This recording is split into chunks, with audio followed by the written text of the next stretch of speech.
As adults, our breaks are just short weekends, every now and then a vacation or two. But for students, an entire summer off can mean forgetting months of work. Dr. Drew Kemp from Augusta University's College of Education joins us now with how your kids can avoid the summer brain drain. And it is a real thing. It is a real thing. I have 2 teenage daughters, and I see it every summer. What can parents do? Because kids are off, you want to let them enjoy the summer.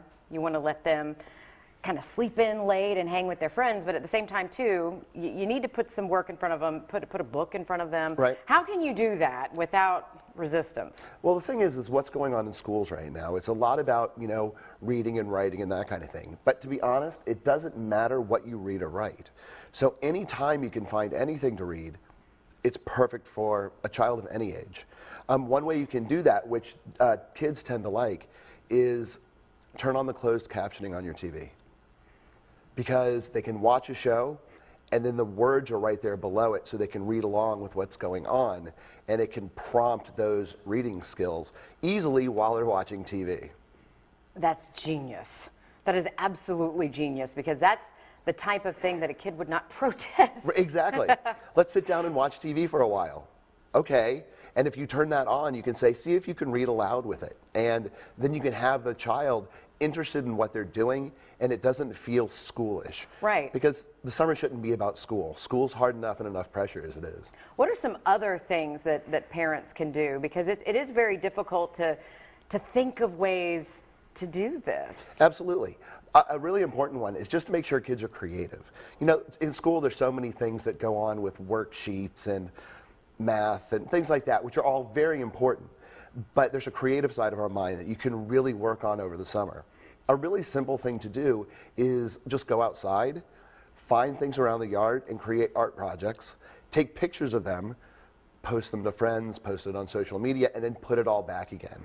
And as the child is creating it, you can ask your child, well, why did you design it this way? Why did you pick this color? So they start thinking about things like the relationship between color and space and size, which are all school-related skills, but they aren't necessarily things that are done in school every day. Right, so they don't fight you thinking that you're sitting down to do an assignment. They think you're sitting down to do something fun. Now, a lot of times, kids spend a lot of time in the car heading to different vacations. They're going to visit family members halfway across the country, right, heading to Florida, heading to the beach. What can kids do in the car to kind of help with this? Because that's a great period of time to make sure that kids are learning. I mean, there's some really obvious car games that you can do. Like, as you're driving along, just start with the alphabet and find something that starts with A.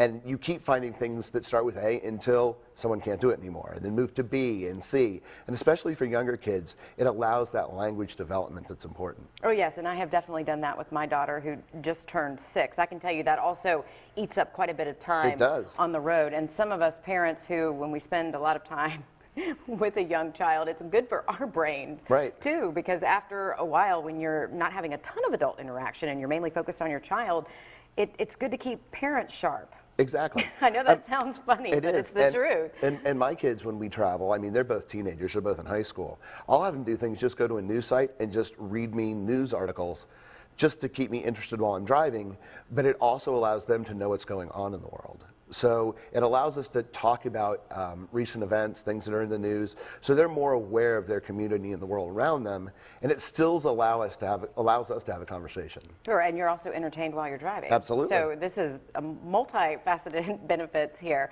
Why do you think, though, that so many kids just kind of get out of that mode? You would think a summer break flies by. Right.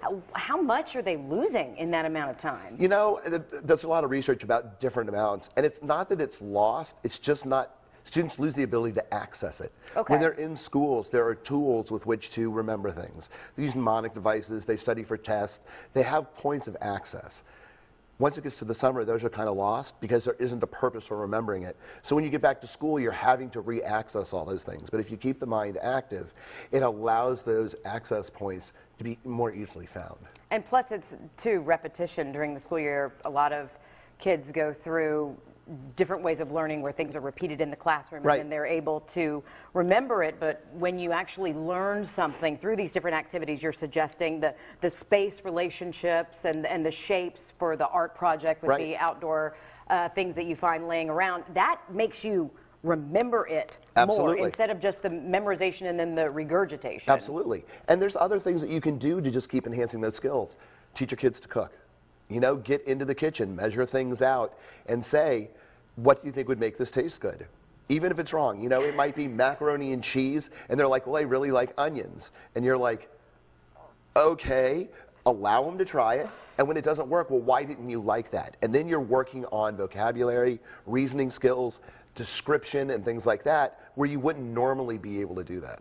So basically you're saying there's a lesson in everything. In everything. And also you've made it fun, which is I appreciate that as a parent. And that's what's important. Summer should be fun. There's a lot of pressure in school with testing and homework and just the way schools are right now. And let summer be fun. Do things like that.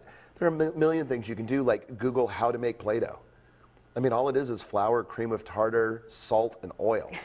You can make your own, and then when you get done, you can throw it away, and it costs, what, 15 cents? You know, it's really inexpensive, and you can let your kid get messy. Fun stuff. But thanks so much for coming. As a mother, I appreciate it. I know our viewers at home appreciate it. For any parents looking for a summer program, there are still some open as well. We've got a full list on our website, WRDW.com or 26NBC.com.